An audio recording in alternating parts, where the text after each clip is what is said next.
خربوزے جتنے سرخ لال چمک رہے تھے۔ اس کے ہونٹ کھلے ہوئے تھے اور لمبے لمبے دانتوں میں 2 سانپ لٹک رہے تھے۔ مورتی کے قدموں میں ایک چبوترا تھا جس پر پرانی دیوداسی کی لاش رکھی ہوئی تھی۔ پجاری رتنکر نے آگے بڑھ کر دیوداسی کا ہاتھ تھاما، اس پر گلاب کا عرق چھڑکا اور کہا، اے مقدس دیوداسی، اپنے پرانے جسم کا مشاہدہ کرو۔ یہ دیکھو، تمہارا پرانا جسم سورگ کو جانے والا ہے۔ تھائس نے آگے بڑھ کر دیوداسی کی لاش کا چہرہ دیکھا تو اس کا سر چکرا گیا۔ لاش کی شکل اس سے ہو بہو ملتی جلتی تھی۔ اگر رتنکر اسے سہارا نہ دیتا تو وہ ضرور گش کھا کر گر پڑتی۔ رتنکر نے تھائس کے ہاتھ میں سونے کا کٹورا دے کر کہا، مقدس دیوداسی، اپنی لاش پر دریائے آمو کا پانی چھڑک دے تاکہ تمہارے جسم جنت میں ابدی نیند سو سکے۔ تھائس نے کٹورے میں ہاتھ ڈال کر پانی کا چلو بھرا اور لاش پر چھڑک دیا۔ اس کے ساتھ ہی شہنائیوں اور ڈول بجنے لگے۔ تھوڑی دیر تک یہ شور شرابہ برپا رہا، پھر پجاری نے آگے بڑھ کر لاش کو سفید اور سرخ پھولوں سے ڈھانپ دیا اور موم بتی کی شمع جلا کر تھائس کو لیے آگے آگے چل پڑا۔ تھائس نے رتنکر سے پوچھا، مجھے کہاں لیے جا رہے ہیں؟ مقدس دیوی، ہمارے مقدس آسمان پر، جہاں تم رہو گی جب تک کہ تمہاری روح اس نئے جسم میں ہے، جہاں تک آرام کرو گی اور تبت کے لوگوں پر مورتی کے ساتھ مل کر اپنی محبت اور پھول نچھاور کرو گی۔ تھائس سمجھ گئی کہ یہ لوگ اسے اس کی کوٹری میں لیے جا رہے ہیں۔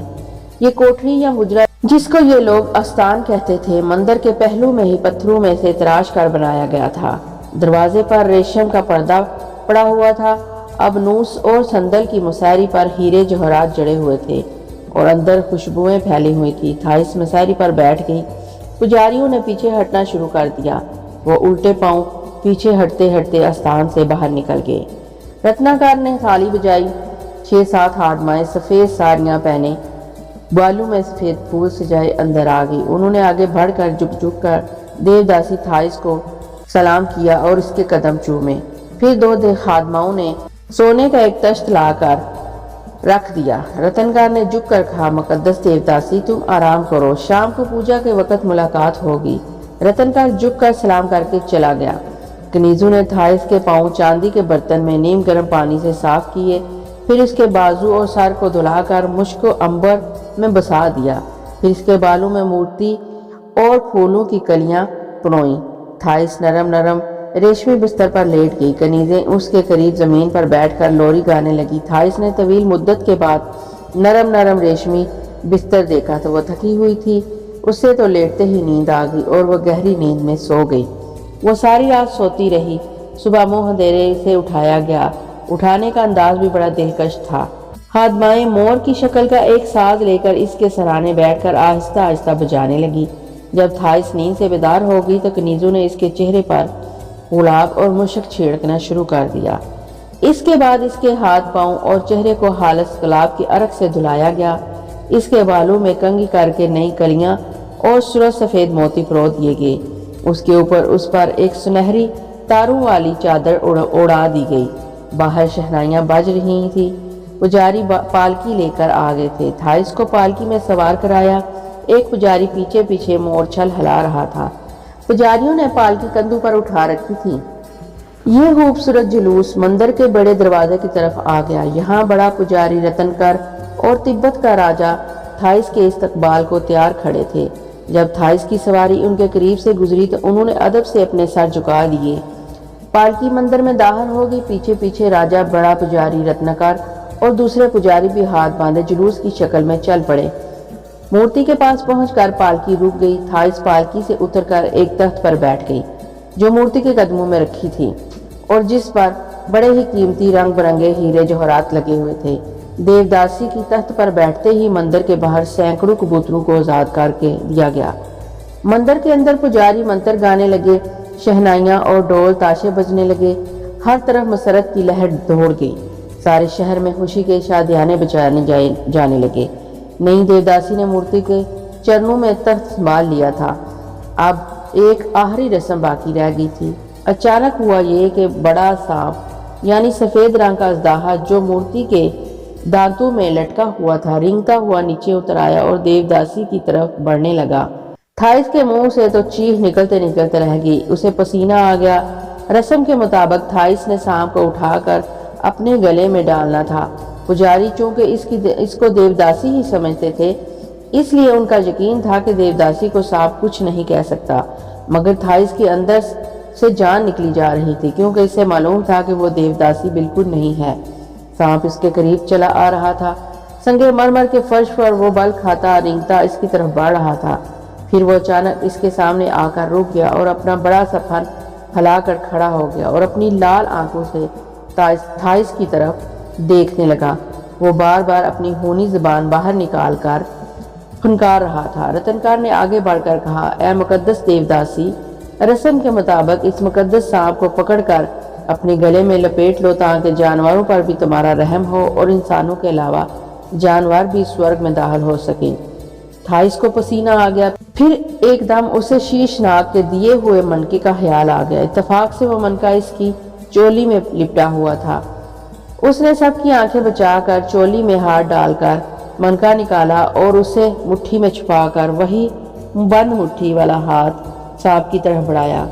کہاں تو سانپ تھائس کو دیکھ کر پھنکارے مار رہا تھا اور کہاں اب یہ حال ہو گیا کہ منکے کا احساس ہوتے ہی اس نے گردن جھکا دی اور زمین پر رینگتا ہوا تھائس کے قدموں میں آ کر بے جان ہو کر پڑ گیا۔ تھائس نے ایک ہاتھ بڑھا کر سانپ کو اٹھایا اور اپنی گردن کے گرد ڈال لیا۔ اس کے ساتھ ہی سارے مندر میں نعروں کا شور گونج اٹھا۔ پجاریوں نے اونچی آواز میں بھجن گانے اور منتر پڑھنے شروع کر دیے۔ اب بھلا کس کو شک ہو سکتا تھا کہ تھائس دیوداسی نہیں ہے؟ مندر کے میناروں پر ڈول بجانا شروع کر دیے گئے۔ راجا نے آگے بڑھ کر تھائس کے آگے سر جھکایا۔ ایک پجاری سونے کی تشتری میں رنگ لے کر آگے بڑھا۔ تھائس نے تشتری میں انگلی ڈبو کر اس میں سے رنگ لیا اور راجا کے ماتھے پر تلک لگا دیا۔ بڑے پجاری نے ہاتھ اوپر اٹھا کر کوئی منتر پڑھا۔ ایک دم سب لوگ پرے پرے ہٹ گئے۔ دور سے چھن چھن کی آواز آئی اور ایک رقاصہ تھائس کے سامنے آ کر رقص کرنا شروع کر دیا۔ سانپ ابھی تک تھائس کے گلے میں لپٹا ہوا تھا، منکے کی وجہ سے وہ بالکل مردہ اور بے جان سا ہو رہا تھا۔ رقاصہ رقص کر رہی تھی، وہ بار بار ناچتی ہوئی تھائس کے قریب آتی اور اس کے پاؤں کو چھو کر واپس چلی جاتی۔ پھر وہ ناچتے ناچتے زمین پر لیٹ گئی۔ بڑا پجاری آگے بڑھا اور اس نے راجا سے کہا، اے راجا دیوتا، حکم دو کہ اس رقاصہ کو مورتی کے چرنوں میں قربان کر دیا جائے۔ تھائس یہ سن کر کانپ گئی، تو کیا وہ اس لڑکی کو ہلاک کر دیں گے؟ راجا نے سر جھکا کر کہا، اجازت ہے میری طرف سے، اس رقاصہ کو دیوداسی کے نام پر مورتی کے چرنوں میں قربان کر دیا جائے۔ بیچاری لڑکی کا رنگ زرد ہو رہا تھا، وہ کانپ رہی تھی مگر مجبور تھی۔ ایک پجاری خنجر لے کر اس کی طرف بڑھا۔ دو پجاریوں نے اسے بازوں سے پکڑ کر مورتی کی طرف گھسیٹنا شروع کر دیا۔ مورتی کا پتھریلا دروازہ اپنے آپ کھل گیا اور پجاری لڑکی کو گھسیٹتے ہوئے مورتی کے اندر لے گئے۔ تھائس اس ظلم کے خلاف آواز بلند کرنا چاہتی تھی مگر اس کی آواز حلق میں ہی دب کر رہ گئی۔ پھر اچانک مورتی کے اندر سے رقاصہ لڑکی کی چیخ بلند ہوئی۔ تھائس کا دل لرز اٹھا۔ اس کا یہ مطلب تھا کہ رقاصہ لڑکی کے دل میں خنجر گھونپ دیا گیا تھا۔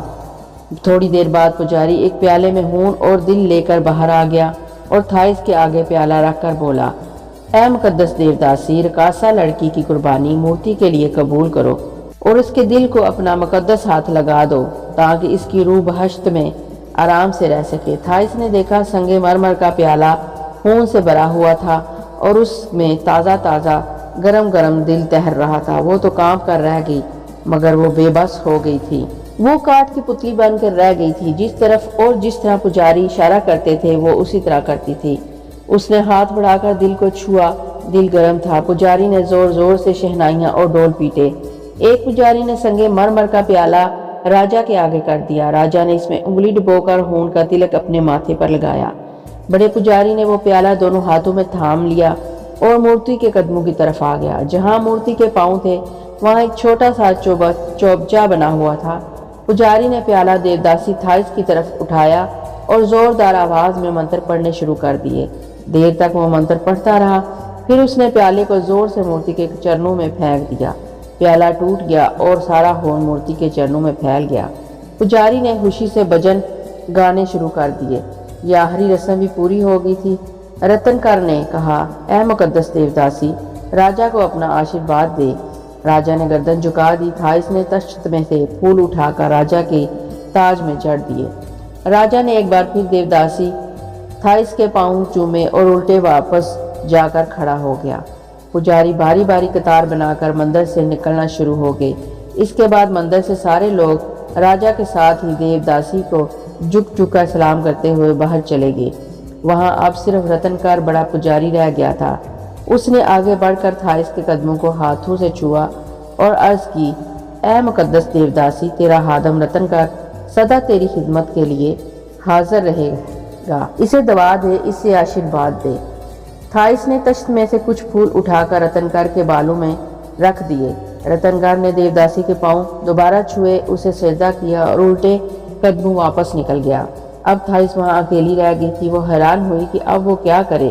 سب سے پہلے تو اس نے اپنے گلے سے سانپ اتار کر پرے رکھ دیا۔ سانپ چپ چاپ رینگتا ہوا مورتی کے اوپر چڑھنے لگا۔ تھائس ابھی سوچ ہی رہی تھی کہ کیا کرے کہ سامنے سے دیوداسیاں ہیرے جوہرات والی پالکی لیے اندر داخل ہوئیں اور اسے دیوداسی تھائس کے سامنے رکھ کر جھک کر سلام کیا۔ تھائس سمجھ گئی کہ وہ اسے لینے آئی ہیں۔ وہ بڑے وقار کے ساتھ اٹھی اور پالکی میں بیٹھ گئی۔ اس کے بیٹھتے ہی کنیزوں نے پالکی کو کندھوں پر اٹھا لیا اور بھجن گاتی مورچھل ہلاتی تھائس کے مقدس استھان کی طرف چل پڑی۔ تھائس اس رات ریشمی بستر پر نہ سو سکی۔ اسے رہ رہ کر اس بے گناہ رقاصہ کا خیال آ رہا تھا جسے سنگ دل پجاریوں نے مورتی کے اندر لے جا کر ذبح کر دیا تھا۔ اس کا دل نکال کر پیالے میں رکھ کر اس کے پاس لے آئے تھے۔ تھائس کا دل اس ظلم پر خون کے آنسو رونے لگا تھا۔ سب سے زیادہ اسے اس بات کا دکھ تھا کہ وہ اس لڑکی کو بچانے کے لیے کچھ بھی نہ کر سکی۔ تھائس کو دیوداسی کے روپ میں وہاں رہتے ہوئے 1 مہینہ گزر گیا۔ اسے ہر روز چنگ بجا کر صبح صبح اٹھایا جاتا۔ کنیزیں عرقِ گلاب سے اس کے ہاتھ، منہ اور پاؤں دھلاتی۔ اس کے بالوں میں سفید اور سرخ موتی پروئے جاتے، اس کے جوڑے میں سفید پھول سجائے جاتے، اس کے گلے میں سرخ گلاب کے ہار ڈالے جاتے، اسے سنہری سونے کی تاروں والی اوڑھنی اڑائی جاتی اور پالکی میں بٹھا کر بڑی مورتی کے قدموں میں بچھے تخت پر لا کر بٹھا دیا جاتا۔ پھر پجاری منتر پڑھتے، ڈول تاشوں اور شہنائیوں کے شور میں راجا روزانہ آ کر مورتی کی پوجا کرتا، دیوداسی کے پاؤں کو چھو کر اپنے ماتھے پر مقدس تلک لگواتا۔ دوپہر کو پوجا پاٹ ختم کر کے تھائس کو واپس اس کے استھان پر لایا جاتا، اسے کھانا دیا جاتا۔ کھانے میں صرف سبزیوں کا عرق، دودھ اور پھل کے سوا کچھ نہ ہوتا تھا۔ ایک بار تھائس نے جو کہ آٹے کی روٹی کھانے کی خواہش ظاہر کی تو کنیزوں نے کانوں پر ہاتھ رکھ کر حیرت کا اظہار کیا، بھلا کبھی مقدس دیوی نے بھی روٹی کھائی ہے؟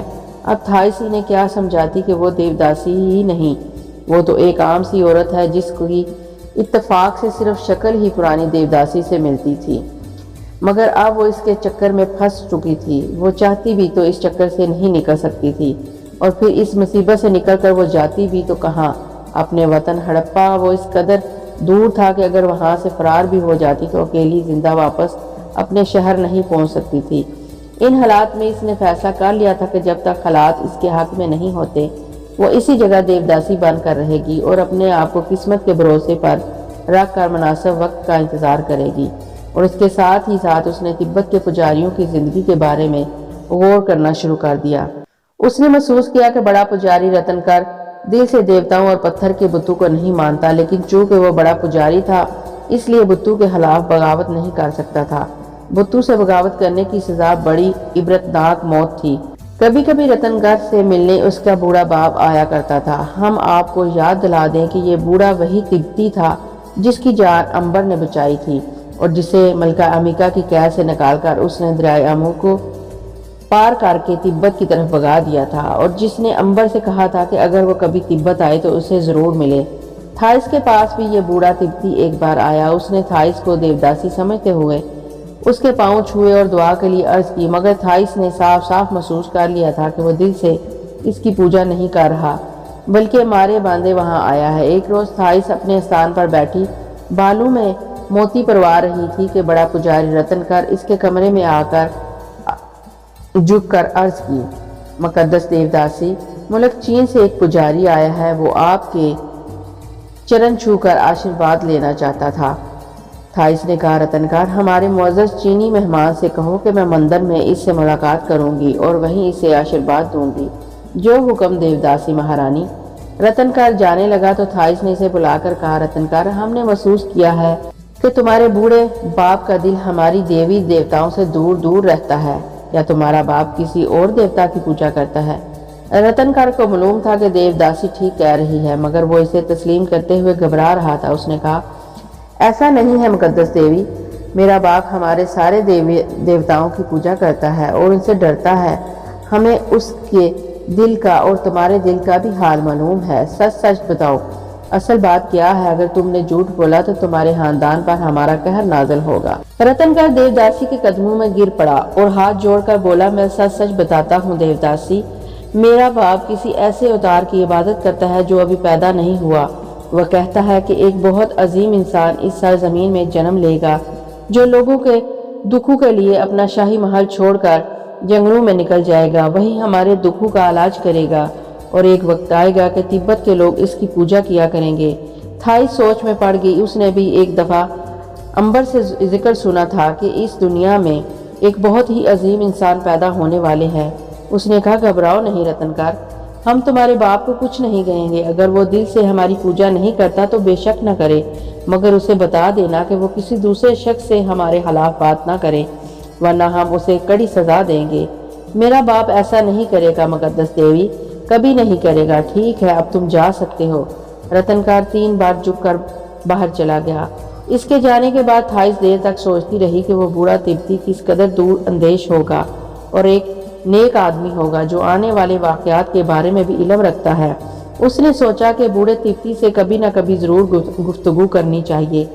پھر اس کا ذہن امبر کی طرف چلا گیا اور سوچنے لگی کہ جانے وہ کس حال میں ہوگا، اسے کیا خبر کہ وہ کن حالات میں تبت میں زندگی بسر کر رہی ہے۔ رات کو سونے سے پہلے تھائس کا ذہن ایک بار پھر ہونہار مورتی کی طرف چلا گیا جس کے اندر چاند کی ہر پہلی تاریخ کو ایک لڑکی کو قربان کر دیا جاتا تھا۔ اس کے دل میں خیال پیدا ہوا کہ کسی وقت مورتی کے اندر چل کر دیکھنا چاہیے کہ اس کے اندر کیا ہے، مگر اسے معلوم تھا کہ مورتی کے اندر دیوداسی قدم نہیں رکھ سکتی۔ ان لوگوں کا عقیدہ تھا کہ اگر دیوداسی نے مورتی کے اندر قدم رکھا تو مورتی پھٹ کر پاش پاش ہو جائے گی، کیونکہ وہ دیوداسی کی طاقت کو برداشت نہیں کر سکتی۔ تھائس نے سوچا کیوں نہ آدھی رات کو بیس بدل کر وہ اندر جائے، اس میں خطرہ تھا کہ کہیں وہ پکڑی نہ جائے۔ اگر کسی نے اسے مورتی کے اندر دیکھ لیا تو ان لوگوں کا عقیدہ یہ دیکھ کر ڈگمگا جائے گا کہ دیوداسی کے اندر آنے پر بھی مورتی پھٹ کر پاش پاش کیوں نہیں ہوئی۔ مگر اس نے سوچا کہ وہ بڑی ہوشیاری سے بیس بدل کر وہاں جائے گی اور کسی کے ہاتھ نہیں آئے گی۔ وہ مناسب موقع کا انتظار کرنے لگی۔ آخر وہ مناسب موقع آ گیا۔ ایک رات اس کی کنیزیں راجہ کی مہارانی کے محل میں دعوت پر چلی گئی۔ استان میں تھائس اکیلی رہ گئی۔ اس نے اٹھ کر استان کے تمام دروازے اندر سے بند کیے، اپنے جسم کو سیاہ رنگ کی چادر میں لپیٹا اور کھڑکی میں سے باہر نکل گئی۔ وہ مندر کے صحن میں دیوار کے ساتھ ساتھ بڑے کمرے کی طرف بڑھنے لگی۔ بڑا دروازہ بند تھا۔ آگے بڑھ کر دروازہ کھولنے ہی والی تھی کہ اسے ایک پجاری دروازے کی طرف بڑھتا ہوا نظر آیا۔ تھائس لپک کر پیچھے سائے میں آ گئی۔ پجاری نے دروازہ کھول کر اندر جھانک کر دیکھا اور یہ اطمینان کر لینے کے بعد کہ اندر کوئی نہیں ہے دوسری طرف نکل گیا۔ اس کے جانے کے بعد تھائس نے جلدی سے بڑے کمرے کا دروازہ کھولا اور اندر داخل ہو گئی۔ دروازہ اندر سے بند کر کے وہ دیوار کے ساتھ ساتھ مورتی کی طرف بڑھنے لگی۔ چھت پر اوپر ایک شمعدان میں موم بتیاں جل رہی تھی جن کی روشنی میں مورتی کی سرخ آنکھیں انگاروں کی طرح دمک رہی تھیں۔ سفید سانپ اس کے جبڑوں میں لٹک رہے تھے۔ ہر طرف گہری خاموشی چھائی ہوئی تھی۔ اگر تھائس دن کے وقت وہاں آ کر پوجا پاٹ نہ کرنے کی عادی ہوتی تو اس خوفناک خاموشی کو دیکھ کر وہ ضرور غش کھا کر گر پڑتی، مگر وہ کسی قسم کے ڈر کے بغیر مورتی کی طرف چپ چاپ بڑھتی چلی گئی۔ اسے معلوم تھا کہ مورتی کی پشت پر وہ دروازہ ہے جہاں سے پجاری بے گناہ لڑکیوں کو گھسیٹتے ہوئے اندر لے جا کر ذبح کیا کرتے ہیں اور پھر ان کا دل نکال کر دیوداسی کے حضور پیش کرتے ہیں۔ تھائس اس دروازے کی طرف آ گئی۔ یہ مورتی کی پشت پر تھی جسے وہ زندگی میں پہلی مرتبہ دیکھ رہی تھی۔ مورتی کے عقبی حصے میں پتھر کا ایک چھوٹا سا دروازہ تھا جہاں تک سیاہ پتھر کی سیڑھیاں بنی ہوئی تھی۔ تھائس نے سیڑھیاں چڑھ کر دروازہ بند کر دیا۔ پھر وہ مورتی کے اندر تھی۔ اس نے آنکھیں کھول کر غور سے دیکھا۔ یہ ایک تنگ غار نما ایک کمرہ تھا جس کی چھت کے ساتھ ساتھ اوپر تک سیڑھیاں چلی جا رہی تھی۔ وہ سمجھ گئی کہ یہ سیڑھیاں اوپر مورتی کی آنکھوں تک جاتی ہیں۔ ایک جانب تنگ رستہ چلا جا رہا تھا۔ تھائس نے اندازہ لگایا کہ یہ راستہ مورتی کے پیٹ کو جاتا ہے۔ وہ اس راستے سے گزر کر مورتی کے پیٹ میں آ گئی۔ یہ کافی کھلی جگہ تھی اور اس کے دونوں جانب پتھر کے چھوٹے چھوٹے بت بنے ہوئے تھے۔ مورتی کے اندر اندھیرا تھا۔ اس اندھیرے میں صرف مورتی کی آنکھوں سے ہلکی ہلکی روشنی نیچے پڑ رہی تھی، جس نے اندر کی فضا کو اور زیادہ خوفناک اور ڈراؤنا کر دیا تھا۔ ایک چبوترے پر تھائس نے جمع ہوا خون دیکھا۔ وہ سمجھ گئی کہ اس جگہ پجاری قربان کیے جانے والی لڑکی کو ذبح کرتے ہیں، اور ابھی چبوترے سے آگے نہیں بڑھی تھی کہ اسے اچانک سسکی ابھرنے کی آواز سنائی دی۔ تھائس کے جسم میں خوف کی ایک لہر دوڑ گئی۔ کیا یہ سسکی مورتی کی تھی؟ پھر یہ سسکی کس نے بھری؟ تھائس نے سوچا کہ یہ محض اس کا وہم تھا۔ بھلا پتھر کی مورتی کبھی سسکی بھر سکتی ہے؟ اس نے سر کو جھٹک کر ایک قدم اٹھایا ہی تھا کہ سسکی کی آواز ایک بار پھر سنائی دی۔ تھائس نے اپنا سانس روک لیا اور بڑے غور سے سننے لگی کہ سسکی کی آواز کدھر سے آئی تھی۔ اس نے اندازہ لگایا کہ آواز مورتی کی بائیں پہلو کی جانب سے ابھری تھی۔ وہ دبے پاؤں اس طرف چل دی۔ وہ ذرا آگے جا کر رک گئی۔ اب سسکی کے ساتھ کچھ اس قسم کی دبی دبی گھٹی گھٹی سی آوازیں آنے لگی، جیسے کوئی لڑکی اپنا سر گھٹنوں میں دیے روئے جا رہی ہو۔ تھائس پہلے تو ڈر گئی، لیکن پھر اس نے حوصلے سے کام لیا اور سوچا کہ اس راز پر سے پردہ اٹھانا چاہیے اور دیکھنا چاہیے کہ مورتی کے اندر یہ کون عورت ہے جو رو رہی ہے۔ تھائس نے اس طرف رینگنا شروع کر دیا جس طرف سے آواز آ رہی تھی۔ یہ آواز کس وقت بند ہو جاتی تھی اور کسی وقت دوبارہ آنے لگتی تھی۔ بہرحال تھائس آواز کے ساتھ ساتھ آگے بڑھی چلی جا رہی تھی۔ ایک جگہ اسے آواز بالکل قریب سے سنائی دی۔ اس نے دیوار کے ساتھ کان لگا دیے۔ آواز اندر سے آ رہی تھی۔ یہ کسی لڑکی کے ہولے ہولے سسکیاں بھرنے اور رونے کی آوازیں تھیں۔ تھائس نے دیوار کو ٹٹولنا شروع کر دیا۔ اس کا ہاتھ ایک دستے سے ٹکرایا۔ اس نے دستے کو اپنی طرف کھینچا تو دروازہ کھل گیا۔ وہ دبے قدم اندر داخل ہوگی۔ اندر کا منظر دیکھ کر وہ کام پر رہ گئی۔ دیوار کے ساتھ ایک ننھی سی شمع جل رہی تھی۔ ایک لڑکی جس کے بال کھلے ہوئے تھے، زنجیروں میں جکڑی ہوئی دیوار کے ساتھ بندھی بیٹھی تھی۔ اس کا سر لٹک رہا تھا اور وہ آہستہ آہستہ سسکیاں بھرتے ہوئے رو رہی تھی۔ اس لڑکی نے بھی محسوس کیا کہ کوئی اندر آیا ہے۔ اس نے سر اٹھا کر اپنے سامنے ایک سیاہ لبادے میں لپٹے ہوئے انسان کو دیکھا تو دیکھتی رہ گئی۔ تھائس نے دروازہ بند کیا اور اس لڑکی کے پاس آ گئی۔ لڑکی کا مارے دہشت کے برا حال ہو رہا تھا۔ قریب جا کر تھائس نے اپنے چہرے سے نقاب اٹھایا اور لڑکی کے سر پر ہاتھ رکھ دیا۔ لڑکی نے تھائس کو اور تھائس نے لڑکی کو پہچان لیا۔ یہ لڑکی وہی رقاصہ تھی جس کو پجاری نے مورتی کے اندر لا کر ذبح کیا تھا اور جس کا دل پیالے میں رکھ کر تھائس کے سامنے پیش کیا گیا تھا۔ لڑکی نے دیکھا کہ اس کے سامنے دیوداسی خود کھڑی ہے۔ وہ سر سے لے کر پاؤں تک لرز گئی۔ قریب تھا کہ اس کے منہ سے چیخ نکل جاتی کہ تھائس نے لڑکی کے منہ پر ہاتھ رکھ دیا اور کہا، گھبراؤ نہیں، میں تمہیں کچھ نہیں کہوں گی۔ لڑکی نے کپکپاتے ہونٹوں سے کہا، مقدس دیوداسی آپ یہاں؟ ہاں، میں یہاں یہ دیکھنے آئی تھی کہ یہاں کیا ہوتا ہے۔ یہ بتاؤ کہ تمہیں تو پچھلے دنوں ذبح کر دیا گیا تھا۔ میں نے خود پیالے میں تمہارا دل پڑا دیکھا تھا، پھر تم زندہ کیسے ہو گئی؟ لڑکی نے کہا، اے مقدس دیوی، پجاری آپ کے ساتھ ظلم کرتے ہیں۔ وہ جن لڑکیوں کو یہاں قربان کرنے کے لیے لاتے ہیں انہیں ذبح نہیں کرتے، بلکہ ان کی جگہ ایک بکرے کو ذبح کر کے اس کا خون اور دل پیالے میں ڈال کر آپ کے سامنے پیش کر دیتے ہیں۔ تھائس ایک دم سمجھ گئی کہ بڑا پجاری ان لڑکیوں کو کرنے کے لیے یہاں لاتا ہے۔ اپنے آدمیوں یہ میں نہیں جانتی، بازاروں میں کنیز بنا کر بکوا دیتا ہے اور ہے کہ سونا کماتا ہے۔ اسے اپنا زمانہ یاد آ گیا جب وہ ایک کنیز بن کر دوسرے ملک مصر کے بازاروں میں کئی بار فروخت کی گئی تھی۔ تھائس کو بڑے پجاری سے نفرت ہو گئی۔ اس نے لڑکی سے پوچھا، تمہیں معلوم ہے کہ باقی لڑکیاں کہاں قید ہیں؟ نہیں مقدس دیوی، مجھے یہ معلوم نہیں۔ پجاری تمہیں یہاں کس لیے چھوڑ گیا ہے؟ اے دیوداسی، میں اس کے ساتھ جانے سے انکار کر رہی تھی اور کہا تھا کہ مجھے مورتی پر قربان کیا جائے۔ چنانچہ پجاری نے مجھے ایک بوڑھے مکار عورت کے حوالے کر دیا جو کئی روز سے مجھ پر ظلم کر رہی ہے۔ اس نے مجھے زنجیروں میں جکڑ رکھا ہے اور مجھے بھوکا پیاسا رکھ کر مجبور کر رہی ہے کہ میں اس کے ساتھ چلی جاؤں اور قربان ہونے سے انکار کر دوں۔ وہ بوڑھی عورت کہاں ہے؟ وہ ابھی باہر گئی ہے، بس آ ہی رہی ہوگی۔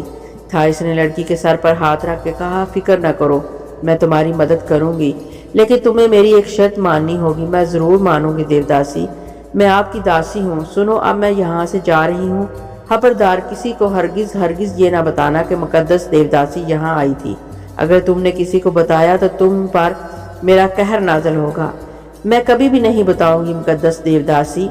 شاباش، اب میں جاتی ہوں۔ میں کل رات اسی وقت پھر آؤں گی اور تمہیں ان ظالموں کے ظلم سے بچا کر اپنے ساتھ لے جاؤں گی۔ کیا آپ آئیں گی مقدس دیوی؟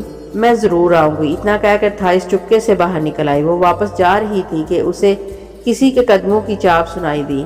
تھائس جلدی سے دیوار کے ساتھ سائے میں چھپ گئی۔ ایک بوڑھی عورت ہاتھ میں پانی کا کٹورا تھامے چلی آ رہی تھی۔